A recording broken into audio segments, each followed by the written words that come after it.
हरे कृष्णा राधे राधे। ओम नमो भगवते वासुदेवाय। पौष मास कृष्ण पक्ष की सफला एकादशी का महात्म्य। युधिष्ठिर ने पूछा, स्वामिन, पौष मास के कृष्ण पक्ष में जो एकादशी होती है उसका क्या नाम है, उसकी क्या विधि है तथा उसमें किस देवता की पूजा की जाती है, यह बताइए। भगवान श्री कृष्ण ने कहा, राजेंद्र, बतलाता हूँ, सुनो। बड़ी बड़ी दक्षिणा वाले यज्ञों से भी मुझे उतना संतोष नहीं होता जितना एकादशी के व्रत के अनुष्ठान से होता है। इसलिए सर्वथा प्रयत्न करके एकादशी का व्रत करना चाहिए। पौष मास के कृष्ण पक्ष में सफला नाम की एकादशी होती है। उस दिन पूर्वोक्त विधान से ही विधि पूर्वक भगवान नारायण की पूजा की जानी चाहिए। एकादशी कल्याण करने वाली है, अतः इसका व्रत अवश्य करना उचित है। जैसे नागों में शेषनाग, पक्षियों में गरुड़, देवताओं में श्री विष्णु तथा मनुष्यों में ब्राह्मण श्रेष्ठ है, उसी प्रकार संपूर्ण व्रतों में एकादशी तिथि का व्रत श्रेष्ठ है। राजन, सफला एकादशी को नाम मंत्रों का उच्चारण करके फलों के द्वारा श्रीहरि का पूजन करें।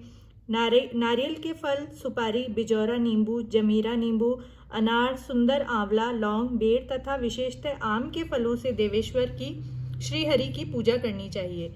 इसी प्रकार धूप दीप से भी भगवान की अर्चना करें। सफला एकादशी को विशेष रूप से दीप दान करने का विधान है। रात को वैष्णव पुरुषों के साथ जागरण करना चाहिए। जागरण करने वाले को जिस फल की प्राप्ति होती है वह हजारों वर्ष तपस्या करने से भी नहीं मिलता है। नृपश्रेष्ठ, अब सफला एकादशी की शुभ कारिणी कथा सुनो। चंपावती नाम से विख्यात एक पुरी है जो कभी राजा महिष्मत की राजधानी थी। राजर्षि महिष्मत के 5 पुत्र थे। उसमें जो ज्येष्ठ पुत्र था वह सदा पापकर्म में ही लगा रहता था, परिस्त्रीगामी और वैश्यासक्त था। उसने पिता के धन से पाप कर्म में ही खर्चा किया। वह सदा दुराचार परायण तथा ब्राह्मणों का निंदक था।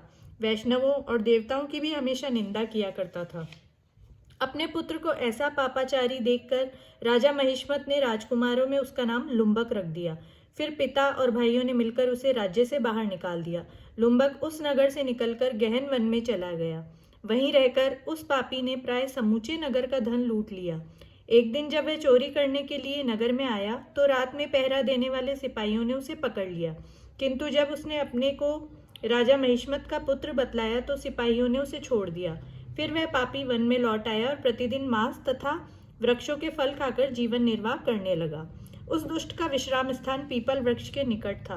वहां बहुत वर्षों का पुराना पीपल का वृक्ष था। वह वृक्ष एक महान देवता का माना जाता था। पाप बुद्धि लुम्बक वहीं निवास करता था।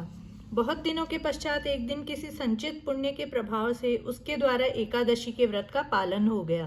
पौष मास में कृष्ण पक्ष की दशमी के दिन पापिष्ठ लुम्बक ने वृक्षों के फल खाए और वस्त्रहीन होने के कारण रात भर जाड़े का कष्ट भोगा। उस समय न तो उसे नींद आई और न ही आराम मिला। वह निष्प्राण सा हो गया था। सूर्योदय होने पर भी उस पापी को होश नहीं आया। सफला एकादशी के दिन लुम्बक बेहोश पड़ा रहा। दोपहर होने पर उसे चेतना प्राप्त हुई। फिर इधर उधर दृष्टि डालकर वह आसन से उठा और लंगड़े की भांति पैरों से बार बार लड़खड़ाता हुआ वन के भीतर गया। वह भूख से दुर्बल और पीड़ित हो रहा था।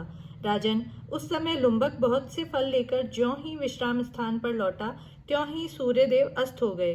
तब उसने वृक्ष की जड़ में बहुत से फल निवेदन करते हुए कहा, इन फलों से लक्ष्मीपति भगवान विष्णु संतुष्ट हों।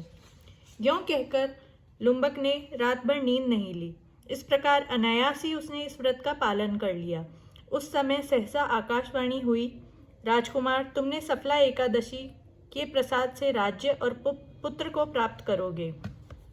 बहुत अच्छा कहकर उसने वह वरदान स्वीकार किया। उसके बाद उसका रूप दिव्य हो गया। तब से उसकी उत्तम बुद्धि भगवान विष्णु के भजन में लग गई। दिव्य आभूषणों की शोभा से संपन्न होकर उसने अकंटक राज्य प्राप्त किया और 15 वर्षों तक वह उसका संचालन करता रहा। उस समय भगवान श्री कृष्ण की कृपा से उसके मनोज्ञ नामक पुत्र उत्पन्न हुआ। जब वह बड़ा हुआ तब लुम्बक ने तुरंत ही राज्य की ममता छोड़कर उसे पुत्र को सौंप दिया और भगवान श्री कृष्ण के समीप चला गया, जहाँ जाकर मनुष्य कभी शोक में नहीं पड़ता। राजन, इस प्रकार जो सफला एकादशी का उत्तम व्रत करता है वह इस लोक में सुख भोग कर मरने के पश्चात मोक्ष को प्राप्त होता है। संसार में वे मनुष्य धन्य हैं जो सफला एकादशी के व्रत में लगे रहते हैं। उन्हीं का जन्म सफल है। महाराज, इसकी महिमा को पढ़ने, सुनने तथा उसके अनुसार आचरण करने से मनुष्य राजसूय यज्ञ का फल प्राप्त करता है। हरे कृष्णा, राधे राधे।